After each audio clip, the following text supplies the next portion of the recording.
yẹn wa tí ẹ mọ̀ tẹ máa ń rògbé yá ìjà ẹ̀sìn là ń jà àjàjà ẹ̀sìn bí ilẹ̀ wa ilẹ̀ Yorùbá bí ò ṣe ní dàrú tí ò ní di bílẹ̀ Haúsá ṣe di òun la máa ń sọ àmọ́ gbogbo èèyàn jẹ́ kájọ farabalẹ̀ ẹ mú ẹ̀mí kẹ máa wò pé wọ́n ń jàjà ẹ̀sìn ẹ mú kúrò ń bẹ̀ nǹkan tó ń ṣẹlẹ̀ nílẹ̀ Haúsá àfẹ́ kó ṣẹlẹ̀ nílẹ̀ wa òun la ṣe jáde la fi ń sọ àwọn nǹkan tó ń ṣẹlẹ̀ àmọ́ jẹ́ kí gbogbo àjọ wo fọ́nrán ìyẹn fídíò yìí kẹ gbọ́ látẹnu bàbá wa nǹkan tí wọ́n sọ kẹ lè mọ àwọn tí wọ́n ń ṣiṣẹ́ yìí bí wọ́n ṣe dalẹ̀ Haúsá rú tí wọ́n dalẹ̀ Sudan rú gbogbo ilẹ̀ tí ó bá ti jẹ́ Islam bá ti wà kẹ gbọ́ wọn tí wọ́n ń dàrú àwọn alisu náà yìí àwọn wàhábíyà àwọn sàlàfíà yìí àwọn ni wọ́n máa ń da everywhere rú pẹ̀lú Islam dẹni kẹ́dẹ̀ gbọ́ àkídà tó ń lò ẹ̀rí wà nù Quran ẹ̀rí wà nù hadith ẹ jẹ́ kí gbogbo àjọ wò kájọ gbọ́ lẹ́nu bàbá yìí kọ́lọ́n bá wa lọ́ra ẹ̀mí bàbá yìí kẹ́mi wọ́n gùn ọpẹ́ fún wa àmọ́ tá a bá rí àṣìṣe wọn tí wọ́n bá ṣe àṣìsọ náà kò ń ṣe pé ká má sọ àmọ́ ẹ jẹ́ kájọ gbọ́ nǹkan tí wọ́n sọ ẹ ṣe. bí gbogbo òlú di mùsùlùmù náà ìjà yìí náà ni ẹ jẹ́ kájọ gbọ́ ẹ jẹ́ àwò fọ́nrán yìí. a sì sọ sẹ́tẹ̀ ń ṣe pé apààyàn ní ẹni tó dá yín ká tó dẹ́gbẹ́ yín kalẹ̀ tó dá kíní yín kalẹ̀ apààyàn ní. apààyàn bó kọ́kọ́ pààyàn kíní kan wọ́n bẹ̀rẹ̀ sí ta wọn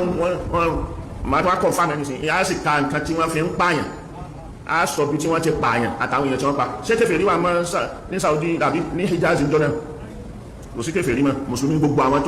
tó lóhun ṣe jihad lé lórí mùsùlùmí gbogbo wọn tí wọ́n kí àfáà wà nù wọn láwọn àfáà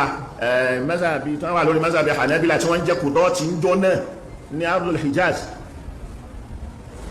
gbogbo wọn ni wọ́n gbé pa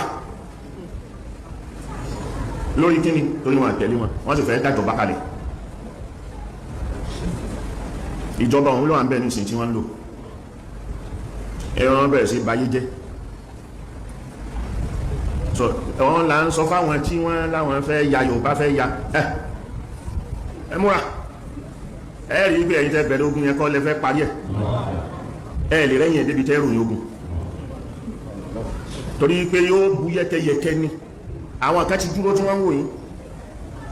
tí wọ́n pamọ́ àwọn foot soldiers fáwọn Boko Haram yìí wọ́n ń fẹ́ kí wàhálà ṣẹlẹ̀ ní àwọn náà wà bọ́ sáàrin ìjà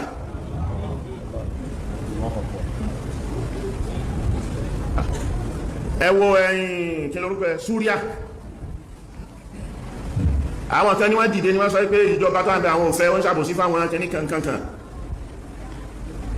ni wọ́n bẹ̀rẹ̀ fìtínà Amẹ́ríkà dẹ̀ fún wọn ní nǹkan jà wọ́n bọ́ síjà tán wọ́n ṣe làwọn ICC gbàbẹ̀ wọlé àwọn dẹ̀ jókòó síbẹ̀ àwọn wà bẹ́ẹ̀ nìsìn so ìjà dìyàn pẹ̀yẹ́ ni kí ni iṣẹ́ ICC ṣóhun náà bájọba jà ní àbọ̀ ń bá wọn tọ̀hún jà so wàhálà yẹn wà ń bẹ̀ dì sí wọ́n sọ gbogbo olúdáhóró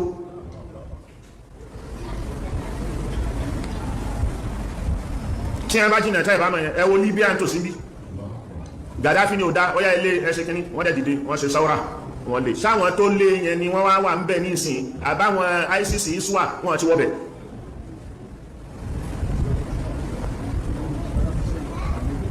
gbogbo àwọn tẹ́ ń pò ní tọ́gbà alálùsùn náà wọ́n ṣe kìíní wọ́n fẹ́ kí kìíní kan ignite wàhálà láti dá dáwọ́lá tí wọ́n kalẹ̀ lórí dáwọ́lá ni wọ́n wá láti dálẹ̀ o láṣọ àìká àwọn tọ̀hún Boko Haram náà sọ tọrọ mọ̀ ìyá ni wọ́n nǹkan kan náà ni wọ́n fún sójà làwọn wọ́n dákẹ́ sílẹ̀ Yorùbá ń bí wọ́n ṣe kìíní bọ̀tẹ́ ẹ máa rí wọn bí ọ̀rọ̀ wọn ẹ máa wọn là ń fún wọn sí tàyì ó jẹ́ kí ìjọba ríran sí wọn gbogbo àwọn tí wọ́n ń pẹ̀rọ àwọn alùsùn náà nílẹ̀ Yorùbá yìí tí wọ́n dìde eléyìí haram tọ̀hún kíní ni bídíà eléyìí ẹlẹ́bọ tọ̀hún ní Ṣàngó sọ wọ́n ń wò yìí ẹ̀yẹ múra ẹ dá kalẹ̀ tẹ́lẹ̀ lọ wọ́n ní tẹ̀lé yín níbi Odùduwà yẹn torí pé wọ́n mọ̀ ilẹ̀ lẹ́bọ wọ́n sì ní fẹ́ Odùduwà àwọn tí Boko Haram tí wọ́n sọ pé kò sí ìgbà tó jẹ́ democracy ṣe bí nínú wọn lẹ̀ Yorùbá ń bí náà tí wọ́n bá ń ṣe kìíní wọ́n ní democracy kì í sára Islam ẹ̀yọ́ kẹ́ máa rí di messages wọn kẹ́ máa rí di àwọn utterances wọn tí wọ́n ń sọ jáde kẹfì lè rí ìdí wọn pé irú nǹkan tó wà láàrin wọn ni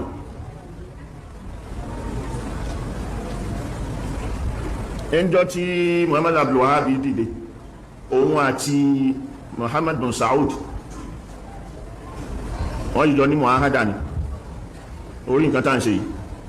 ẹ̀sìn tá gbédè òun náà confirm ọ̀rọ̀ tí mo ń sọ yìí tíra wọn ni kìí ṣe tíra ṣíyà. ọmọ ẹ̀yìn Muhammad Abdul Wahhab ló kọ tíra tí mo ń sọ yìí. mo ní ilé àwọn mi ò ní mú jáde wá tó bá fẹ́ mọ̀ torí ìmú jáde kí n máa sọ lórí atẹ́gùn yìí ẹni tí ó fẹ́ jí kéwúké lára mi ò ní jẹ́ ó jí kéwú mi ké torí ò ní jẹ́wọ́ so jẹ́ mọ̀ ẹ́ tó bá fẹ́ mọ̀ tó bá fẹ́ rí jẹ́ mọ̀ ẹ́ wá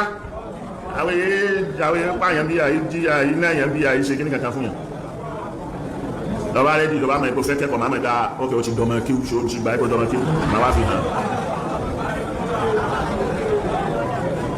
torí ìkàsí wọn ẹ̀mọ́ pọ̀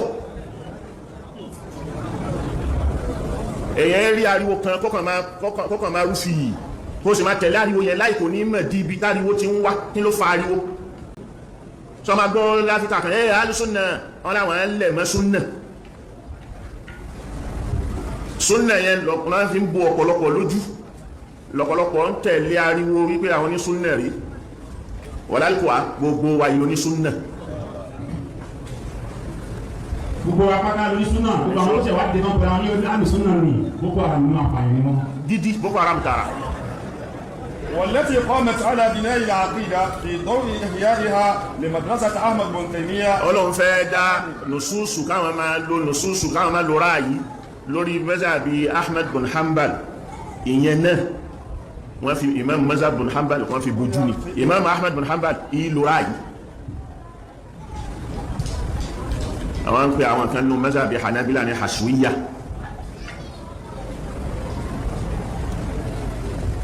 والتي قامت على بناء العقيدة في ضوء wọ́n fẹ́ gbé àkídà wọ́n fẹ́ lo àkídà nìkan ẹ̀rí ariwo wọn àkídà ọ̀rọ̀ àkídà là ń bá wọn sọ kí là ń pè lákídà. fún ẹ̀yin tí ẹ mọ̀ gẹ́gẹ́ bí ẹni tí wọ́n ń tẹ̀lé náà ni wọ́n máa wò wá àwọn alìsù náà wọ́n wà bí àwọn sálàfì ìyẹn àwọn tí wọ́n ń ṣiṣẹ́ Boko Haram tí wọ́n pààyàn lọ́tún àwọn bandit àwọn ajínigbé ta ni wọ́n ń tẹ̀lé Muhammadu náà ni wọ́n ń tẹ̀lé ẹja fún ilẹ̀ nínú Sahih Buhari 392 Muhammadu ní Allah ti pa òun láṣẹ kóun máa bá àwọn èèyàn jà títí tí wọ́n fi gbà pé Allah nìkan ló tó sìn tí wọ́n dẹ̀ gba òfin ṣẹ̀ríà tí wọ́n máa sìn Allah nìkan ó ní tí wọ́n bá ti ń ṣe èyí tí wọ́n ń kírun tí wọ́n ń san sàká tí wọ́n ń kọjú sí kíbla tí wọ́n ń kírun tí wọ́n dẹ̀ ń pa nǹkan ẹlẹ́jẹ̀ fún ó ní tó bá ti ń ṣe yìí ó ní ẹ̀mí wọn nǹkan ní wọn òun á dá wọn sí òun ò ní ṣe wọ́n ní aburú òun la fi sọ fún yín pé gbogbo nǹkan tẹ́lẹ̀ tí àwọn mùsùlùmù tí wọ́n ń ṣe àwọn alìsù náà wọn wà bí àwọn sálàfì iṣẹ́ Allah àti iṣẹ́ Muhammadu ni wọ́n ń ṣe ẹjá tún fún ilé rí nínú Sahih Buhari 610 Malik ṣàlàyé fún wa pé Muhammadu wọ́n jọ jáde lọ́jọ́ kan wọ́n fẹ́ lọ jà wọ́n fẹ́ lọ kógun jà ìlú tí ó ti gba Islam ìyẹn jihad nígbà tí wọ́n dé ìlú náà tí wọ́n fẹ́ ṣe ìkọlù wọ́n ti débẹ̀ láti alẹ́ wọ́n wá dúró di àárọ̀ tó bá gbọ́ tí wọ́n pè irun wọn ní ṣe ìkọlù wọ́n wò pé wọ́n ti di muslim àwọn ò nílò láti ṣe jihad àmọ́ tí wọ́n bá pè irun wọ́n máa kọlù wọn ìyẹn gẹ́gẹ́ bí wọ́n ṣe lọ kọlù ìlú kan tó ń pè ní Kaiba nígbà tí wọ́n pè irun ìlú yẹn Muhammadu pariwo Allahu Akbar bí wọ́n ṣe pariwo Allahu Akbar ayọ̀ wọn tó gbogbo ayọ̀ wọn ó dìbànújẹ́ wọ́n pa ọmọdé wọ́n pa àgbà wọ́n sọ̀lú yẹn dàwọ̀ wọ́n gé orí èèyàn wọ́n sún yàn bó ṣe bàlú nílùú jẹ́ nìyẹn ẹ̀rí ni nínú Quran 47:4 Muhammadu àtàlà náà sọ fún àwọn muslim pé tẹ́ ẹ bá ti bá wọn tí wọn gbàgbọ́ tẹ́ bá ti pàdé wọn tẹ́ bá lè fẹ́ lo ṣẹ̀ríà tí wọn gbà tẹ́ bá ti pàdé wọn ó ní kẹ́ máa gé orí wọn títí tẹ́mi àfibọ́ kẹ́ pa wọ́n nípa àyà ó ní tẹ́ ẹ bá ti ń ṣe yìí kẹ́ ẹ̀dẹ̀ dè wọ́n kẹ́ sójú wọn ìyẹn báwọn ajínigbé ṣe ń ṣe tí wọ́n ń di àwọn èèyàn tí wọ́n ń béèrè ransom ó ní tí wọ́n bá ṣe èyí ó ní Allah wọ́n ń ṣiṣẹ́ Allah wọ́n fẹ́ dá wọn sílẹ̀ wọ́n lè dá wọn sílẹ̀ pẹ̀lú ojú àánú ó ní àbí kí wọ́n gba owó ìtanràn lọ́wọ́ wọn tí wọ́n bá fẹ́ ṣíjú àánú wò wọ́n ó ní wọ́n lè gba owó ìtanràn lọ́wọ́ wọn ó ní títí tí ogun yẹn á fi wá sí parí kí ni ogun wọ́n fẹ́ lo jihad ẹ̀gbá jihad wọ́n fẹ́ lò nílẹ̀ Yorùbá ẹlẹ́ẹ̀fẹ̀ ìyẹn ni pé ogun ti bẹ̀rẹ̀ nìyẹn jihad ti bẹ̀rẹ̀ báyẹn nǹkan tí Allah sọ nínú Quran 47:4 nìyẹn Allah wọn sọ pé tó bá ń rún òun wọn á jẹ wọn yà látọwọ́ wọn torí òun fẹ́ fi dán wọn wò àwọn alìsù náà wọn wà bí àwọn sálàfì iṣẹ́ Allah ni wọ́n ń ṣe àti iṣẹ́ Muhammadu Allah ló rán wọn ṣe pé kí wọ́n máa ṣe ó lẹ́ni tó bá wá kú sínú èyí níbi tí wọ́n ti ń pààyàn káàkiri tó ń jíyàn gbé iṣẹ́ gbọmọgbọmọ tí wọ́n ń ṣe bandit Boko Haram ISIS Al-Qaeda yìí ìyẹn àwọn alìsù náà wọn wà bí àsàláfì ó ní òun ò ní jẹ́ kí iṣẹ́ wọn jẹ́ òfò òun á san wọ́n lẹ́san tó dáa ìyẹn Allah ló sọ bẹ́ẹ̀ o Allah tẹ̀síwájú nínú Quran 8:12 Allah wá ń sọ fún wọn nínú Quran 8:12 yẹn ó ní kí wọ́n rántí o nígbà tóun Allah tóun ṣe àfihàn fún àwọn màláíkà ó ní òun bẹ pẹ̀lú àwọn mùsùlùmí ó ní kí wọ́n dúró ṣinṣin ó ní òun máa rọ búburú sí ọkàn wọn tí wọ́n gbàgbọ́. Ó wá ní tí àwọn alìsùn náà wọn wà bí àwọn sálàfì ìyẹn àwọn muslim tí wọ́n bá ti gbá àwọn tí wọ́n kì í ṣe muslim tó bá ti gbá wọn mú, ó ní kí wọ́n máa dú ọrùn wọn, kó máa gé wọn lọ́wọ́ gé wọn lẹ́sẹ̀. La fi ń sọ fẹ́yìn ìjọba yín lọ́balọ́ba yín ìjòyè wa, tẹ́ bá ti rí àwọn àfáà tí wọ́n ń ṣe wáàsí òfò tó ń sọ pé ilé ẹlẹ́bọ ni ilé ẹlẹ́bọ ni, tí wọ́n fẹ́ gbé orí burúkú wọn láti ilẹ̀ Haúsá wá sílẹ̀ Yorùbá, ẹ jọ̀ọ́ ẹ jẹ́ kí wọ́n di mú ká máa pè wọ́n kọ́ di wanted tó láti mọ̀ pé àwọn ọgàn ni Boko Haram. Mudiru náà dẹ̀ ti fi wọ́n ti bá wa fi òótọ́ ìdí ẹ̀ múlẹ̀ pé gbogbo àwọn alìsù náà pátá àwọn sálàfì àwọn wàbí àwọn ni Boko Haram tí wọ́n fẹ́ pààyàn, látòrí ìmọ̀ọ́mù Ọ̀fà Sulaiman Farouk, ìmọ̀ọ́mù Ògbómọ̀ṣọ́ Sharafadeen Ẹlẹ́nuwúwọ́ àti ìmọ̀ọ́nẹ̀lẹ́hà àti Olúwo, pẹ̀lú Olúwo àti toilet ìyẹn toilet ọmọ àlè Ògbómọ̀ṣọ́ àti ìmọ̀ọ́nù Dáúdà Ẹlẹ́hà ọmọ lásán àti Ajígini Yusuf Irọ́pọ̀jù àti Àwábùrọ̀ Ìmọ̀ àti bẹ́ẹ̀ bẹ́ẹ̀ lọ. Gbogbo wọn àfàtẹ́bámọ̀ ẹ̀ máa bá wa forúkọ wọn sí. Kò yọ Sheikh Kamorudeen Yunus náà lẹ̀. Gbogbo àwọn tẹ́ mọ̀ tó jẹ́ sálàfì alìsù náà yẹn wọ́n wà bíyà, àwọn ni wọ́n ń ṣe Boko Haram. Tó dẹ̀ di pé wọ́n á dá ogun lẹ̀ nílẹ̀ Yorùbá, ẹ jẹ́ ká máa pè wọ́n síta lọ́tún ká máa pè wọ́n lọ́sì. Tó bá béèrè ẹ̀rí lọ́wọ́ ẹ gbé fídíò bàbá wa Mudiru bọ́ta, ẹ̀rí wà ńbẹ̀, wọ́n sọ wọn ọ̀dẹ̀ bò. Ìwọ tó bá fẹ́ pè wọ́n lẹ́jọ́ wá tàkó wá pè wọ́n lẹ́jọ́. Gbogbo àwọn tó jẹ́ Boko Haram yìí wọ́n fẹ́ dógun lẹ̀ nílẹ̀ Yorùbá, àdẹ̀ nígbà fún wọn. Gbogbo ẹ̀yin bẹ́ẹ̀ ilé ìfẹ́ balẹ̀ wa jẹ́ nígbà bẹ́ẹ̀ ṣe balẹ̀ Haúsá jẹ́. Ìwọ tó bá wá yìn dúró polówó ṣeré àlófẹ́ máa lọ sí ilẹ̀ Haúsá. Ìwọ ọmọ lásán ìmọ̀ọ́nù Dáúdà yẹn máa lọ ilẹ̀ Haúsá, Sharafadeen máa lọ ilẹ̀ Haúsá, Kamorudeen Yunus máa lọ ilẹ̀ Haúsá. Láfi sọ fún gbogbo yín tẹ́ fẹ́ ṣeré ẹ máa lọ ilẹ̀ Haúsá.